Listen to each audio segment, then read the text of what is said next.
remembered the one I was trying to do. So that one is actually interesting because that starts on beat 15, and it's a group of 3 5s, but played 3 times. So it's 1 2 3 4 5, 1 2 3 4 5, 1 2 3 4 5, and then you do, there's a gap of 2, and then again 1 2 3 4 5, 1 2 3 4 5, 1 2 3 4 5, 1 2 1 2 3 4 5, 1 2 3 4 5, 1 2 3 4 5, landing on the composition. It's funny, sometimes the bigger, more complicated ones, I find them easier to remember just on the spot because they're so big that they've taken up a larger part of my memory, so I can remember them. Sometimes with the smaller, shorter ones, there's so many of them that what often happens, I find, when I'm improvising, is that the smaller, shorter ones tend to just come up naturally, just a spur of the moment. But sometimes there's so many little variations that it's quite hard sometimes to remember all of the different variations right on the spot. The reason I was talking about that one is that it's just an example of a Tihai rhythm that still lands on beat 7 to join the composition, but it doesn't start on beat 7, it doesn't start on beat 1, it starts from somewhere totally else in the cycle. And it's also a longer one that takes longer to resolve. Particularly the second repeat of the 3 groups of 5 sounds very strange and unusual because it's very offbeat at that point. So I'll play it for you a few more times and then I'll try improvising and coming back to that. And I'll tell you just the simple way that I'm managing to find beat 15, because that might sound difficult. It's not as hard as you think. Okay, here we go.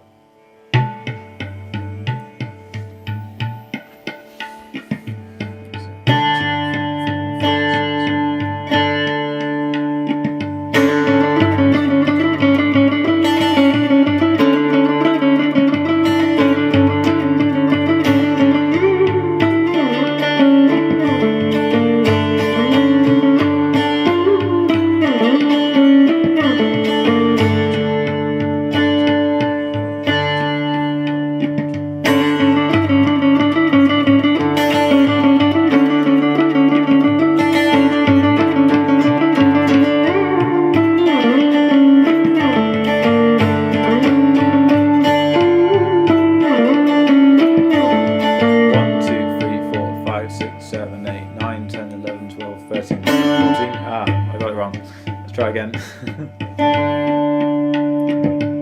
So 1, 2, 3, 4, 5, 6, 7, 8, 9, 10, 11, 12, 13, 14.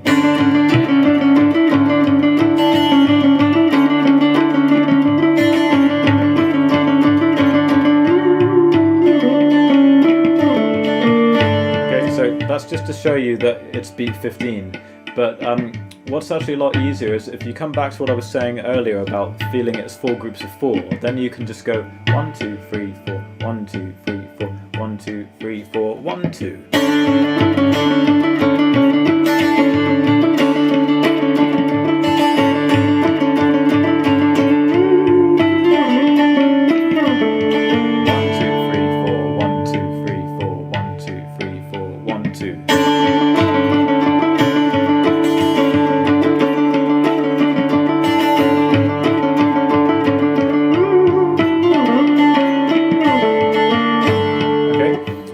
You can also feel that the first group of 5 lands on beat 1, so then you know really sure that you've got it right. So 1, 2, 3, 4, 1, 3, 4, 1, 2, 3, 4, 1. So you can feel that that's landing on beat 1. And if I get used to that actually, then I don't even need to count. So.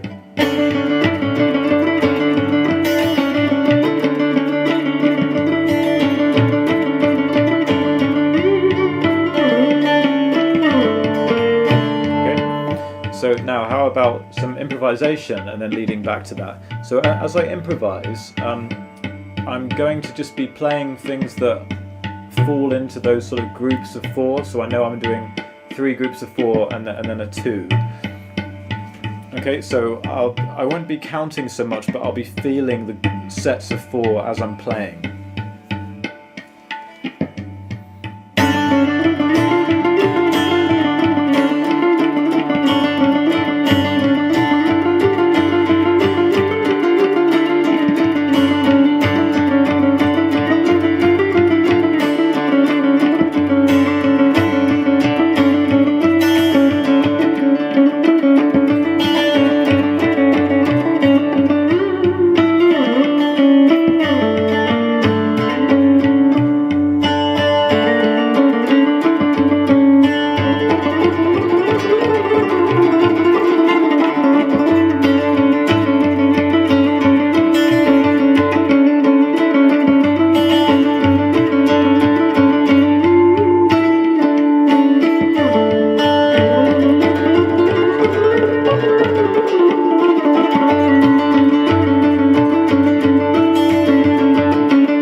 that time as I was doing it, sometimes I was sort of sensing the beat or sort of tracking the beat, but I found that I was actually listening out more just for the 1, 2, 3, 4, 5, just listening out for that. So like da din din da din din da tin tin taka din da da da da dun. I was just trying to catch hold of that one. So if I can just hear that group of 5 notes leading to the first beat da da da da dun, then I can just follow on from there. 1, 2, 3, 4, 5. 1, 2, 3, 4, 5. 1, 2, 3, 4, 5. And that part sounds kind of almost more complicated than it is, because you're not really used to thinking of things in 5 so much, or maybe you are if you're more into these kinds of rhythms, but it sounds like the phrase kind of folds back on itself before it's finished. So it sounds like it's repeating, but in a kind of slightly interrupted sort of like, it's got a funny sort of cycle to it.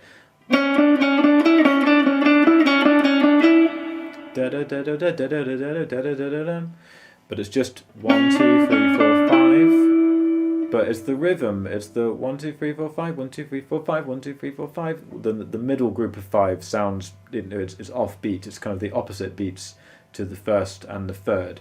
So 1, 2, 3, 4, 5. 1, 2, 3, 4, 5. 1, 2, 3, 4, 5. You kind of feel the rhythm differently. And then when it does the 2 rests, so 1, 2, 3, 4, 5. 1, 2, 3, 4, 5. 1, 2, 3, 4, 5.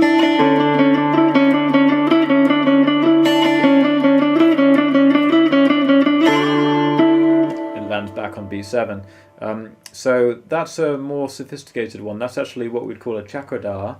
So I'm glad I managed to finish with a chakradar. That's a tihai is 3 times. It's 3 times of a phrase. So if I do a phrase that repeats 3 times and I do that 3 times as well, then that becomes a chakradar. So we have 1, 2, 3. 1, 2, 3.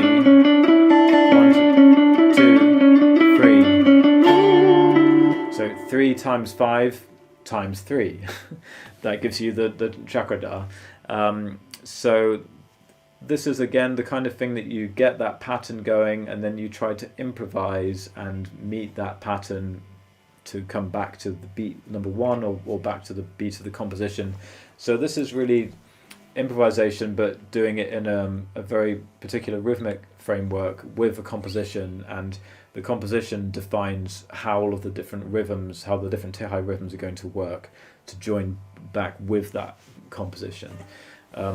So just want to give special thanks to my gurus Shakir Khan and Roopa Panesar. Shakir Khan particularly because this composition, I heard him play it in Raag Kirvanni and really loved it and really wanted to try working on it myself. And some of the tihais I'm doing, I've heard him do specifically. Others I've just been inspired so deeply by his style that I've tried to incorporate that and make up ones of my own, but ones that maybe have a bit more of that feeling. Or they could be ones that I've maybe heard before, but I can't quite remember where I've heard them, and then I'm not sure if I've thought of them or if I've heard them. It all just becomes part of your kind of musical landscape. You just kind of hear these things going round and round in your mind. So thanks so much to Shakir Khan. He's the son of Shahid Pervez, and they have just such an incredible approach to the tihais, to the rhythms, and their melodic playing is absolutely extraordinary as well. But today we've been looking particularly more at the rhythmic side of it. And they're particularly known for doing these kind of tihais that land perfectly on the beat that the composition starts. That's something that they just do that so beautifully.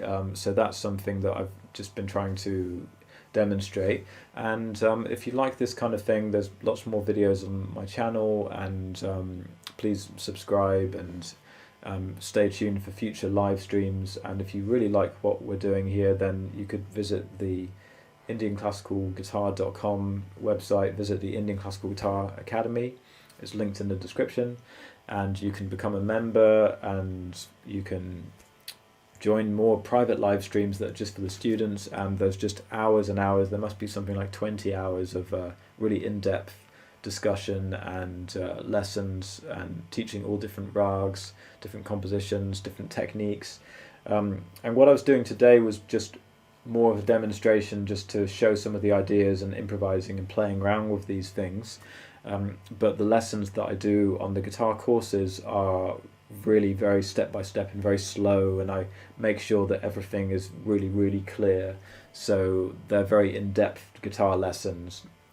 So today, if some of it went over your head, don't worry about it. Today was really just me showing, right, this is the kind of thing that I would practice, and this is the kind of thing I would build up to doing in a recital performance, just to kind of get you into the ideas of what we're doing, not to try to play what I'm playing right now, but just to get into the ideas. But the guitar courses are much more prescriptive and just build you up kind of step by step. So if you're interested in that kind of thing, check out the website. If you want to start one of these courses, you can buy them individually, or you can subscribe monthly to access all of them. For subscribers, there'll be new content every month, including live streams where we can answer your personal questions and go into more detail about applying this material. So far we've covered Raag Yaman, Raag Bageshri, Jog, Hamsadwani, Kafi and Raag Malkons, and there's much more to come. This body of work is a culmination of the 18 years experience I have as a guitar teacher, combined with the knowledge acquired through studying the sitar directly, and then adapting that material using the guitar techniques that suit this style best. To create these courses and gather the most authentic material possible, I work closely with other Indian classical musicians such as Manish Pingle and Gurdain Riot. I'd like to give a special thanks to my guru Roopa Panesar, who has guided me in the creation of these courses. Much of the material has been adapted directly from my training with her.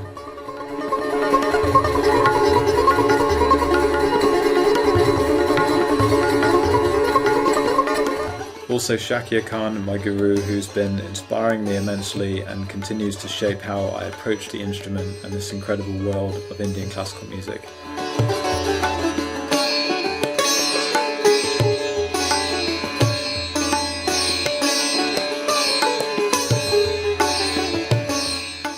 So come and join us at the Indian Classical Guitar Academy to start this journey. The first 50 subscribers will get a reduced price every month for the whole duration of their membership.